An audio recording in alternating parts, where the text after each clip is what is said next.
You're listening to A Climate Change. This is Matt Matern, your host, and I've got Paul Hawken on the show today. Paul's an environmentalist, entrepreneur, economist, author, activist. Paul's the editor, author of Regeneration, Ending the Climate Crisis in One Generation, which came out recently. He's also had a New York Times bestseller, Drawdown, the most comprehensive plan ever to propose to reverse global warming. He's a co-founder of Project Drawdown.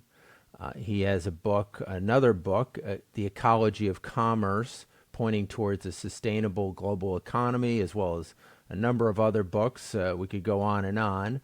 Another thing that Paul did was a TV show that was called Growing a Business, a 17-part PBS series on the challenges of starting a socially responsible company. And Paul's had a hand in opening Erewhon, which is a grocery store which is close to my house. I know one location. Back in 1967, Paul was part of that back, I believe, on the East Coast, and now it's gotten quite a bit bigger, particularly out here in LA. And one of the fascinating pieces of, Paul, your story is going back and working with Martin Luther King Jr. to prepare for the marches in Selma and Montgomery. So without further ado, Paul, welcome to the program. Matt, thank you very much. I look forward to our conversation. Well, tell us a little bit about your journey and what brought you here. Obviously, a fascinating journey going back to the year of my birth, 58 years ago in 1965. Working with Martin Luther King Jr. What kind of got you on that path? Well, I grew up in Berkeley, California, which was at that time only one of three communist cities in the United States. I joke about Cambridge, Madison, and Berkeley, but it was so leftist and radical, which I loved. And so to me, it's sort of like if you're like a fish in water, you don't know what water is, and same with me growing up in Berkeley, I just thought everybody cared about social justice, and was against political corruption, and so it was pretty natural for me to go down there. I saw footage, of what was going on the Edmund Pettus Bridge, the kids being beaten and truncheoned and, German shepherds and all that sort of stuff. So I'd only been involved with civil rights up here in California, and so I got in a car, went down there, and played a very minor role in terms of registering the press, as a media coordinator, but it was simply an opportunity to be a fly on a wall of an extraordinary event, really, and extraordinary people. Well, that is an amazing journey to start at that place as a young person, kind of at the feet of masters in terms of working and organizing and social justice and starting a movement. So how does that inform your work in the environmental movement? Well, there's no difference. Environmental justice, social justice are the same thing, and the degradation, the loss of the biosphere, whether it's oceans or land or rivers or water, farmland, pollinators, etc., is all due to basically unjust economic practices, which are extractive, which basically are based on taking. And we've taken a lot, and the results show.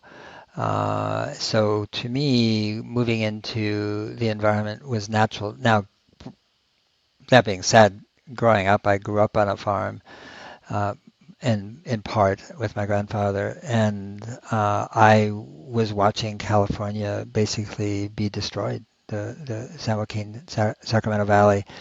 We'd drive by, a farmhouse had been there for 3 generations or more, and then a year later, all the big oaks were gone, shading the house, and there'd be basically a strip mall, with a gas station and a fast food outlet. And, you know, so I grew up watching California being destroyed. And so that was there with me all the time. And I grew up in the Sierra Club and, as a little kid, rock climbing and all that, scrambling around Yosemite. So it was very painful to watch California be destroyed by development. So then, fast forward a bit through that. What took you to starting Erewhon and building that out? Well, Erewhon was not a grocery store, but thank you for bringing it out. What happened was that I had asthma from 6 months old, and the earliest reported case of asthma in San Mateo County, and I was rushed to the hospital for the first year of my life when I turned blue, and they put me in an oxygen tent. Finally, they strapped me down for 6 weeks in oxygen tent, and forbid my parents to visit because I got too, you know, so excited about that in the oxygen tent. And so I had asthma all my life, and the only palliative that was offered was aminophylline ephedrine, which is a drug, ephedra, which was banned in diet supplements in 2004, but that was my drug of choice by prescription, and it allowed me to breathe. And when I was 18, 19, I read a book, and it said, if you're sick, it's your fault, and it really pissed me off. I said, I had it for 6 months, wasn't my fault. But what the book was trying to say is it's your responsibility. In other words, don't play victim. And that made sense to me. And so I went on a food fast that the book prescribed, which is just eating brown rice, chewing it till it was drool in your mouth, and drinking tea. And I did that for 10 days. But on the eighth day, I could breathe. I could feel the air at the bottom of my lungs, and I stopped taking my medicine, and it was revelatory. And in a way, I was just over the top delighted. At the same time, I was a little pissed off because I've been involved with the medical establishment and for all those years, and this was so simple, and I was incredulous in a way. And so what happened is I was eating then by then rice and vegetables, and I kept adding one thing, a hamburger, a milkshake, a Coca-Cola, a beer, apple juice, whatever. And I could actually feel then the change in my physiology from that one food, which you can't eat. You can't detect that when you're eating the common American diet. You're eating French fries and ketchup and this and that and all those things. And you can't distinguish which food is having which impact on you. And after I did that for almost a year, I didn't go to the supermarket again. I went to farmers markets, and I went to ethnic stores, and the Quaker Mill, in Chinatown, Japantown, and Lebanese Town, and to do my shopping on Saturday. And I thought, since I grew up on a farm and we used to have a farm stand and we bought from them, that there should be a farm stand in the city. There should be a place in the city where you can go get real food that was organically grown, that was fresh. Didn't have an ingredient list that you had to translate, if an ingredient list at all. And that's how Erewhon started. And it grew into, we had a rail car, we had a warehouse, a 5-story warehouse in South Boston. We had a store in LA, we had a store in Boston. We had farms, we had 35,000 acres contracted to us from farmers all over the country. We had 3,000 wholesale accounts. So it was the beginning of the organic food movement in the United States. Not to say that there were other companies too, Matt. Of course there were, but for us, that's what I did. And it eventually was sold and sold again, and to people who not started, but created the Erewhon stores in LA, and now I think they have one in New York. Well, it's an amazing story, and I think it all relates to your personal journey, but it also relates to kind of where we're at as a planet. And one of the things that you talk about in a number of your books that I've read is the problems of the agro business and all this fake food, this processed food that we get is a big part of our ecological problem.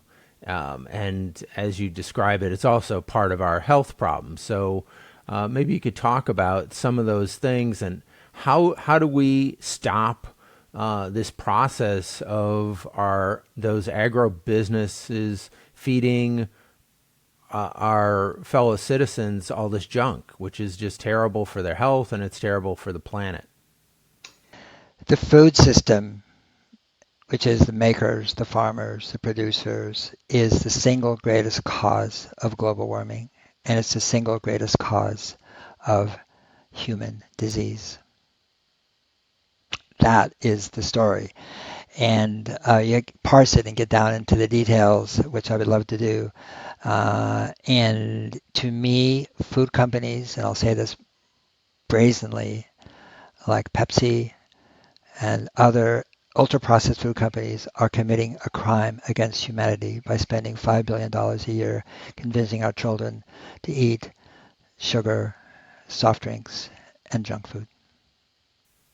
Well, I'll get an amen on that one. I mean, I believe that the food companies are just poisoning us in so many different ways. They've created this torrent of diabetes and diabetics in the United States. The cost alone, I read a few years ago, was $330 billion and climbing.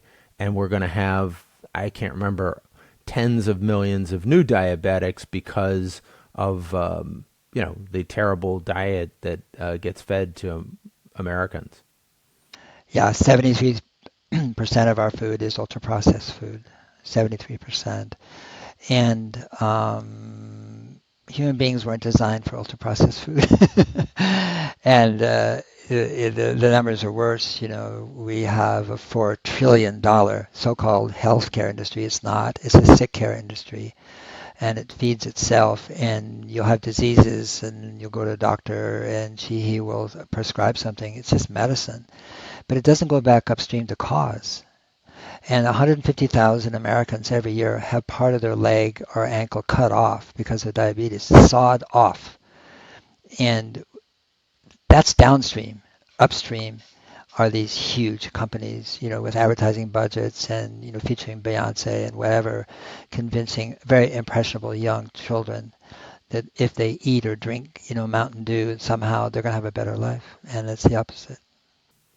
Yeah, it's really unconscionable. It's the type, as a lawyer, we would look at a conscious disregard of the rights and safety of others is a basis for punitive damages. It's punishment. And that is what these companies are doing. They are consciously disregarding the rights and safety of the consumers and feeding them things that are essentially like poison.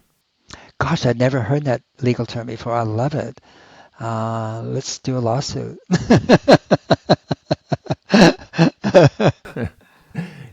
You can be the plaintiff. I'll be the attorney. Okay. I'll get 1,000 children to be the plaintiffs. That should be the plaintiffs. Okay, let's do it. Yeah, I mean, clearly, our food problems are the source of so many problems in our society. Obviously, as you just said, the health problems are just gargantuan. And if we were really serious about having a healthy society, we would go at food first and say, hey, we want to clean up our food source and make everything that we're eating organic, period. We have to go backwards to the farm. And actually, agriculture is industrialized. It's chemical-based. If people had any idea what actually happens on commodity farms, they would be repulsed. They basically do not feed the soil. They feed the plant chemicals, and the plants don't need to really go down very deep into the soil because the macronutrients are right there. And they grow, but they grow in a very unhealthy way. They grow too quickly. They look very green from the nitrogen, of course, but they're subject then to infestation. It looks like a big free buffet to all the insects for tens of thousands of acres, and So we use pesticides. We use neonicotinoids that last 5 years that kill insects, but also are systemic. They go into the plant.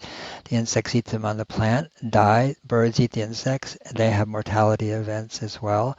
So that's just the beginning. And what we do know is that soil health relates to plant health, and plant health relates to human and animal health. And unless we are aware of that connection, we just are subject to basically going up and down the aisles of our supermarkets and buying what's available. But the health of the nation, the health of our children starts with the soil.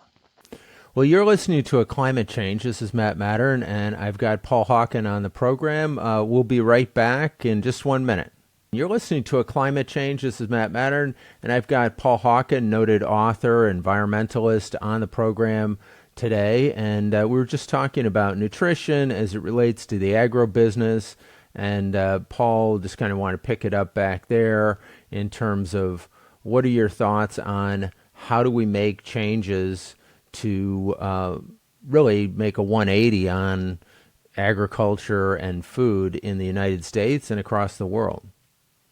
Well, there are actually very big companies that some of the biggest food companies in the world are actually aware of the problem and are changing over to regenerative agriculture in a very quiet way. They're not bragging. They're not using it as a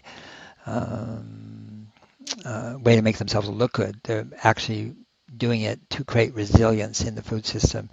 The thing about regenerative agriculture as compared to industrial agriculture is that it can withstand greater vagaries of the weather, that is to say heat, cold, too little water, too much water, floods, than conventional agriculture. So when you move to systems of farming that actually feed the life of the soil, and you have cover crops and you don't let the sun see the top of the soil, and you have the beneficial pollinators and insects and so forth, when you have those kind of systems where the cover crops are actually also fertilizing the soil in a much better way, you're getting a food system that actually can be, as I say, more resilient, can withstand the vagaries and the ups and downs and disruption of weather, which is here and going to increase as time goes on within the next decades. Not This year is not just, it's a tryout for the future. It's just a hint of what's going to happen. It's not like an anomaly. And I think that's difficult for people to incorporate and integrate and to take in. It's like, you got to be kidding.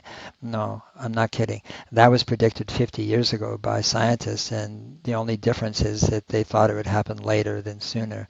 Otherwise, it's exactly what was predicted by climatologists.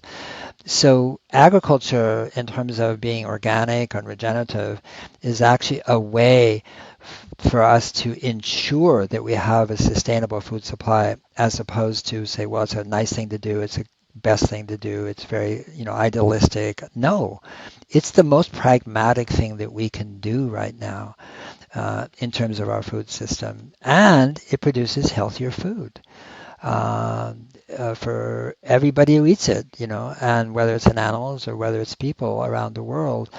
And as I said, we have a $4 trillion sick care industry, and it is as if food didn't exist, and doctors aren't trained in nutrition. When I was dealing with my asthma, you had 0 hours to become an MD about nutrition. 0. And now I think it's an hour. You have an hour to become a physician studying nutrition. And even that nutrition doesn't really take into consideration the whole of the food supply, the whole of the cycle from whence food arises and exists. So it's a very exciting time.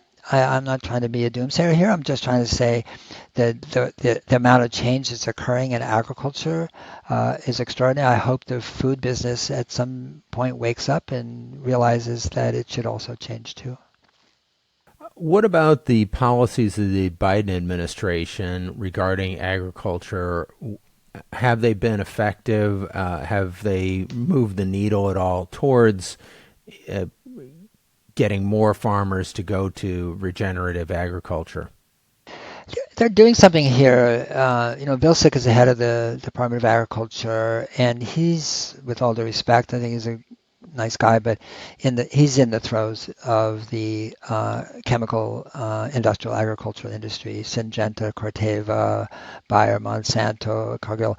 I mean, they control USDA policy. There is a program in the Farm Bill now called Climate Smart Agriculture. They didn't dare call it organic or regenerative, and they call it Climate Smart, whatever that means. And there are things in there that encourage cover crops for sure, and there, I think there's subsidies, or I forget where the funding is going towards that.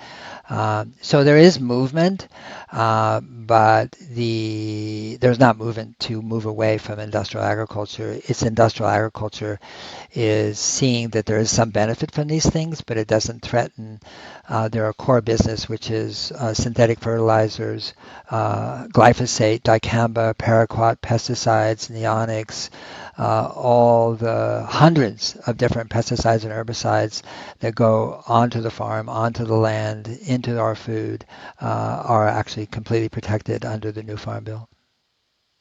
So is it going to be up to consumers to, just from the demand side, say enough is enough, we don't want to eat that garbage anymore?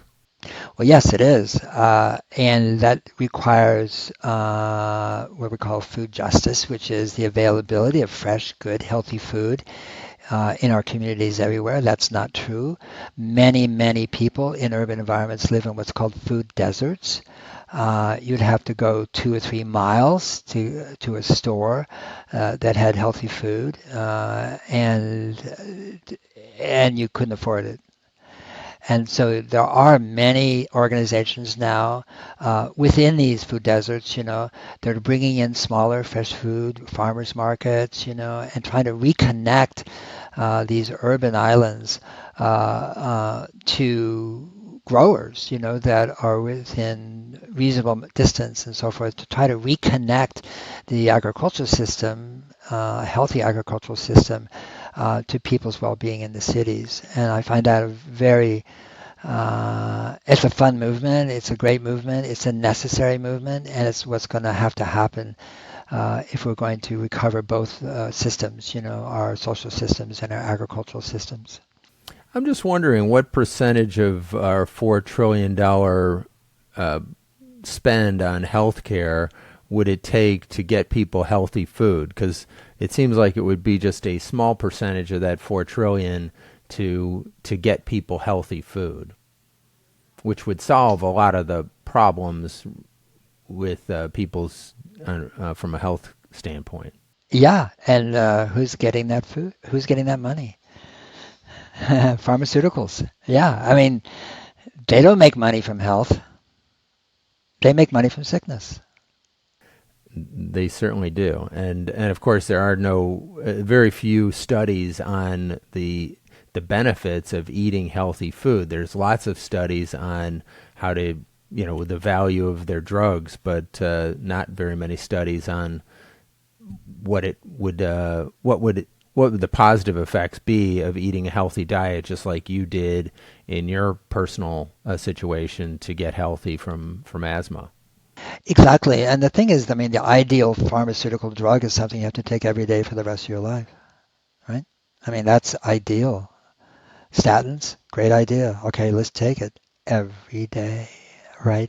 Instead of going back, upstream and saying, well, what's causing those heart problems? Look at what are you eating, and what's your genetics for sure? What's your predilections, for genetically, but actually it's downstream, which is, basically palliative, not curative, and that's our industry, and it controls, just like Big Ag controls the USDA, the CDC, and the FDA is controlled by Big Pharma. Well, I certainly had a situation myself where my cholesterol had gone up a bit, and the doctor wanted to put me on statins. And I said, well, let me just try changing my diet and cut down on the red meat dramatically and cut down on eggs and things like this. And lo and behold, he said, oh, wow, it's your cholesterol went down. So it is within our power to do these things if we change our diet. Absolutely. I mean, look at eating rice and drinking tea did not cure my asthma. It created the conditions whereby the asthma was not occurring. Okay. I mean, what healed me was a wide variety of healthy foods over time. But it's interesting when I went back to my doctors and said, wow, I don't have symptoms anymore. I'm not taking the drugs. I'm eating this healthy diet. They said, well, that was probably a placebo effect. They didn't take it seriously at all. Yeah, unfortunately, as you said, most doctors are not trained in nutrition. They don't really understand it as well as they should. I always say that our human bodies are the most sophisticated pharmacological device out there and are far more sophisticated than what the big pharma can create and far more effective. Oh, here's a quick factoid. There's 10,000 ingredients in a head of broccoli. There's 10,000 ingredients in a head of kale, in a bunch of kale. Okay. There's only a 10% overlap. We're just discovering we have no idea what's in our food. Well, everybody stay tuned. You're listening to A Climate Change. I've got Paul Hawken, noted environmentalist, entrepreneur, economist, author, activist, and we'll be right back in just 1 minute. You're listening to A Climate Change. This is Matt Matern, and I've got Paul Hawken on the program. Paul, we were talking about the food chain. I'm going to pivot a little bit with you, and we'll talk about some other issues. I mean, you've got so much stuff that you've written about in your most recent book, Regeneration, Ending the Climate Crisis in One Generation. It sounds like a very, a hopeful, title certainly there. Tell us a little bit about the trajectory of the book and why you wrote it. I wrote it because I feel like the conversation about climate has focused almost entirely on carbon. And I believe there's what I would call the carbon tunnel syndrome, which is looking at carbon as this inert substance, that is problematic. There's too much of it up there because of the combustion of fossil fuels and the way we've treated the environment. And somehow we've got to stop doing that and bring it back home. And if we do that, we get a hall pass to the next century, which is nonsense. We have to do that. There's no question about that, by the way. I mean, it's imperative that we do that. But it basically presumes that the rest of the world will be there for us when we get there. And we have lost half of all biomass and life on the planet in the last 200 years, and the rate of loss is increasing right now at the highest level. And so it's almost as if we have a climate movement that sort of assumes the planet will be there, in fact, is destroying the planet. And even some of the climate solutions are destroying the planet. And destroying the planet by extracting. I mean, the first principle of really reversing climate, and it's not really reversing climate change because climate is always going to change. What we want to reverse is global warming, global heating. We want to reverse the impact climate is having upon society. Climates are, like I say, always going to be changing. They're supposed to. That's what climate does. And so we don't want to fight that. What we want to do is understand how we've changed it, because the climate or the atmosphere is simply responding to what we do here on Earth. No other reason. And so how do we change what we're doing here? And one of the principles of what we do has to be reciprocity, which is after hundreds and centuries of time where we've just been taking, from the forest, from people, from cultures, from oceans, from the land, from soil, from water. We have to actually have reciprocity, which is you have to give more than we take. So regeneration is about how can we supply and human needs, and all human needs in a way that creates more life instead of taking life. And that we have an economic system that takes life in order to provide with human needs. Well, we don't argue about providing humans with their needs. That's not the question. The question is, how are we doing that? And that's why, again, regenerative agriculture, not to just focus on that entirely is an example where you restore the soil, you restore the health of the soil, pollinators, bird life, nutrition that comes out of the soil in terms of plants, and everybody's a winner. There's a winner all the way across. And so the question, and it's my question too, but for all of us is how can we build our homes? How can we, operate our cities? How can we, our schools? How can we live here together as a civilization in such a way that as on a step-by-step basis, we are creating more life instead of less? And that's really what regeneration is about. Let me ask you about you mentioned that some of the climate solutions are destroying the planet. One of the things that is talked about a lot is the amount of mining that has to be done for, say, electric car batteries. Um, do you think it's still a net benefit to our society, to the planet, to create millions, if not billions, of electric cars with that mining? You've raised a really important point, a really important question, and there's an underlying assumption that if we swap out our technology and how we build our buildings and how we drive, how our mobility, how we make our cars with systems that are arguably more renewable and less impactful, that we're good to go. And actually, the underlying assumption there is that capitalism can cure consumption. In other words, that we can consume just as much as we are right now and even more so as we move on, and that that's going to work, and it's not.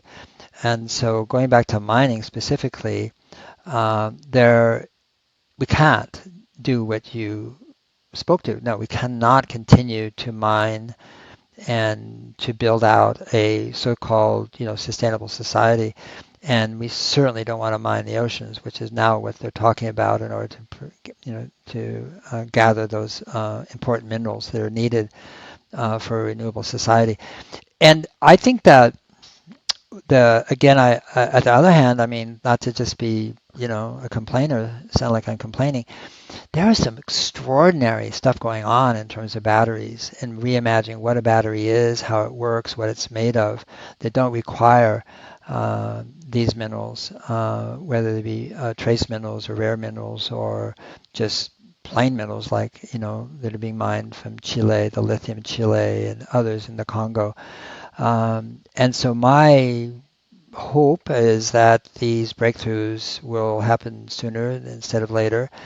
There's even a very famed scientist in the University of Maryland, Ling Bu, uh, uh, Ling Bing who is inventing a wooden battery that works, and he has the chops to do it and has invented things that really do work in other areas, and that's being funded by the Department of Energy. So your question is really well placed, actually, which is no, we cannot just assume that we can continue to take, extract, and harm the world for a sustainable society.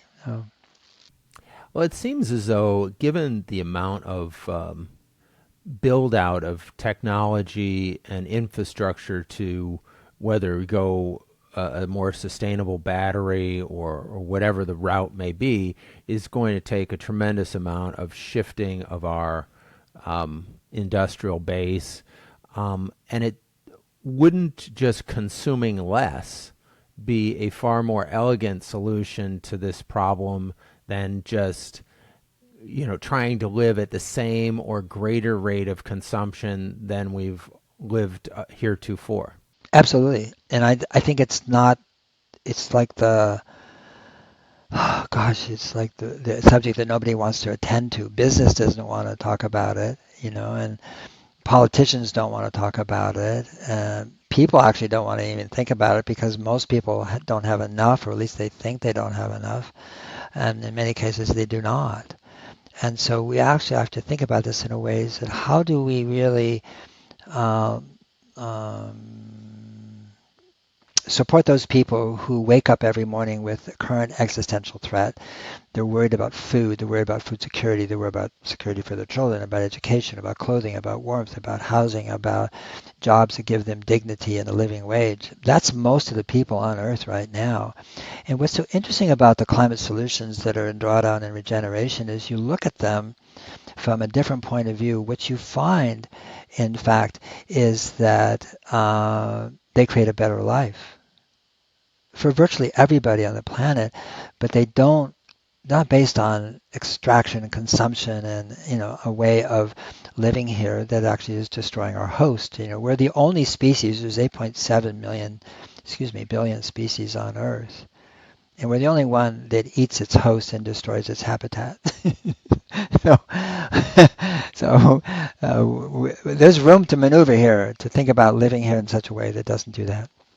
Well, I love there's an Eisenhower quote in your book. Back in 1953, Eisenhower was talking about the cost of a bomber to society, and how many hospitals and roads and homes could be created for the price of that bomber, and now that has increased, like 10 or 50 fold with the bombers that we currently have.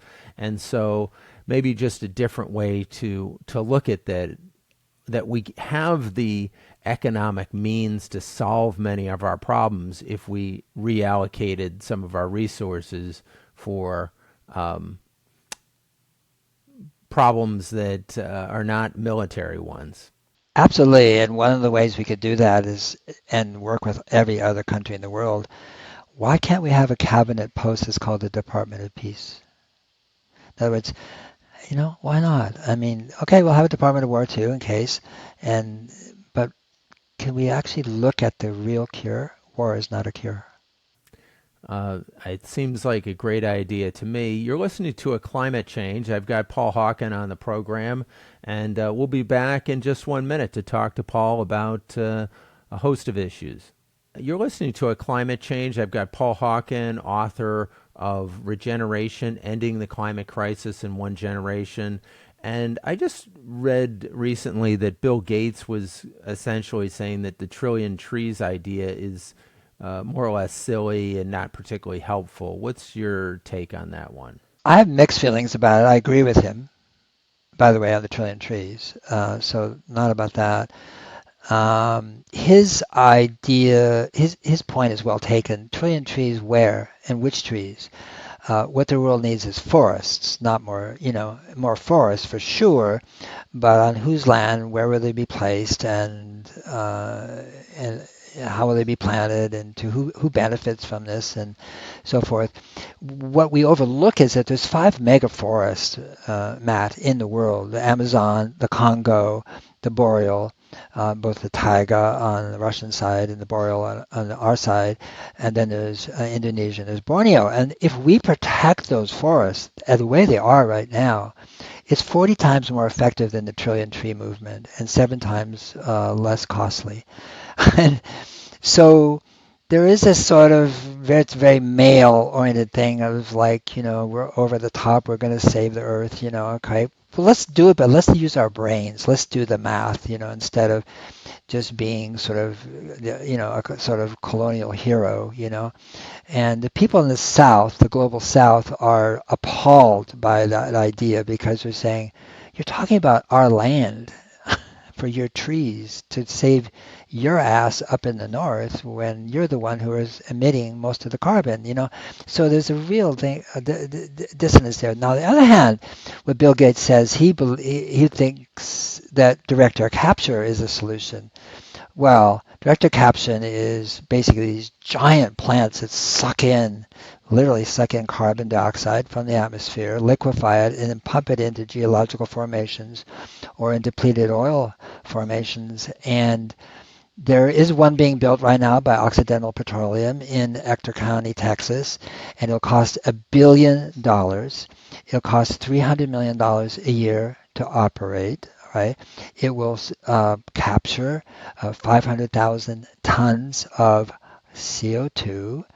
Okay, and if you do the math, that means that it will sequester or capture 360 seconds of global emissions. And that's for $300 million a year and $1 billion.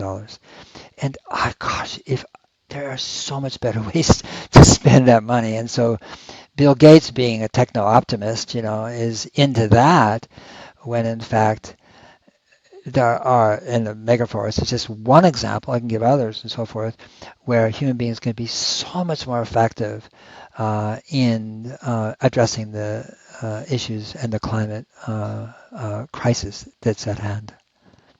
Well, one of the things that you said was kind of the male-oriented approach to solving problems, and I noticed that in your book you had referenced that Stephen Mitchell, and I believe it's the Stephen Mitchell who is a translator of the Tao Te Ching that I really like, which is the Tao is not about forcing and more about allowing, and we'd be far better served by a less man, changing nature philosophy, and curious as to Stephen Mitchell's input into this process or your connection to him.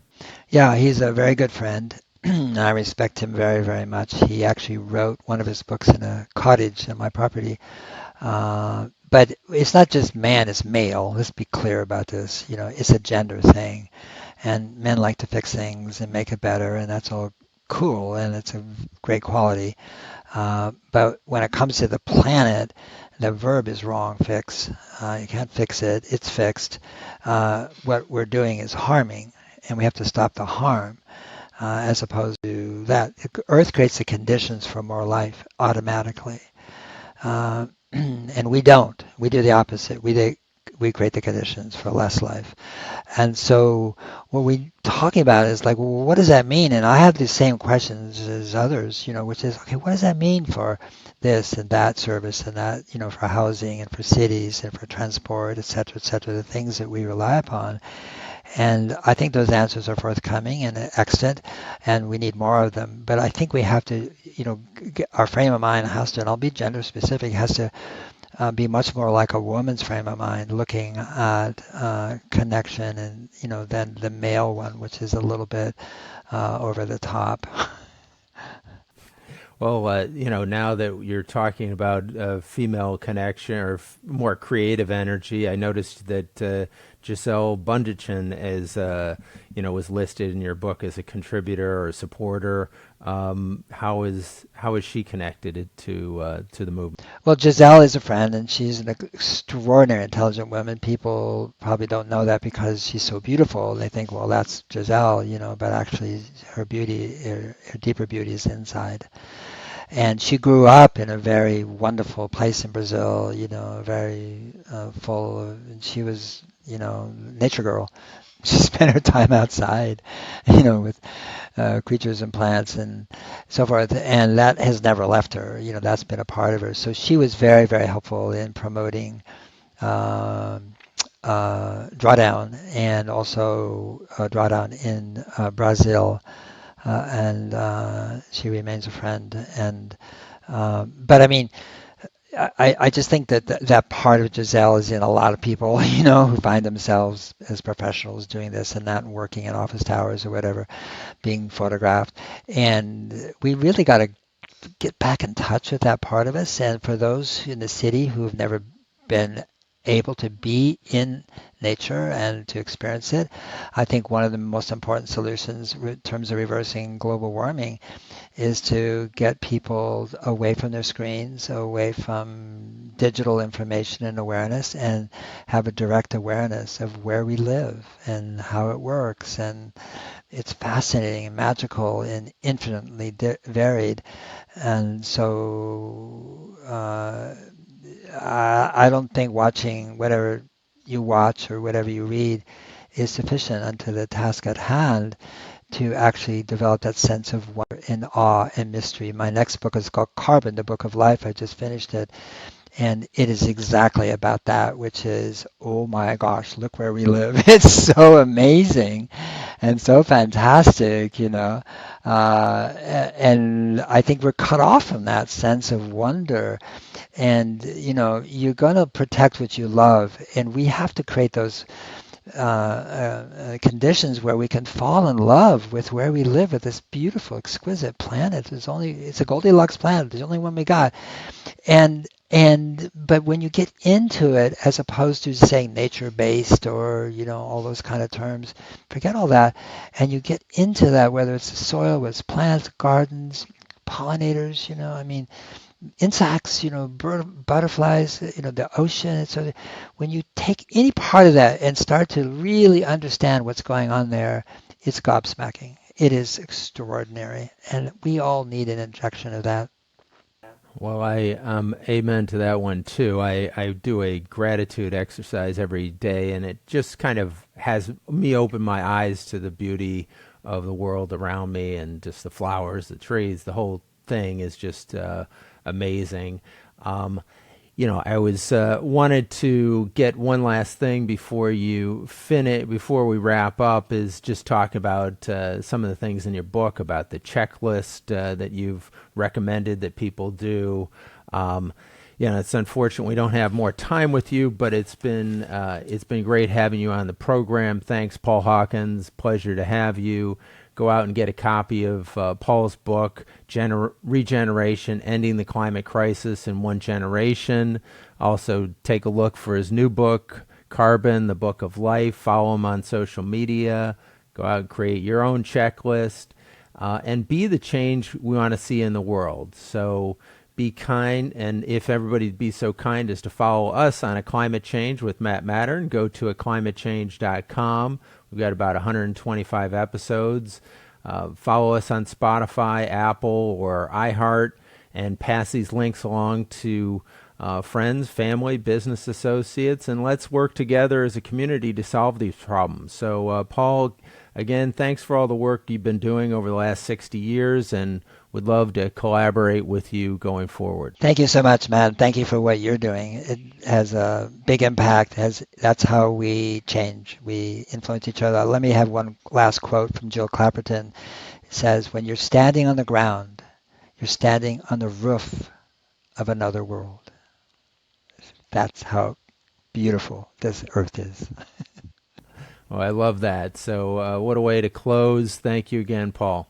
Thank you.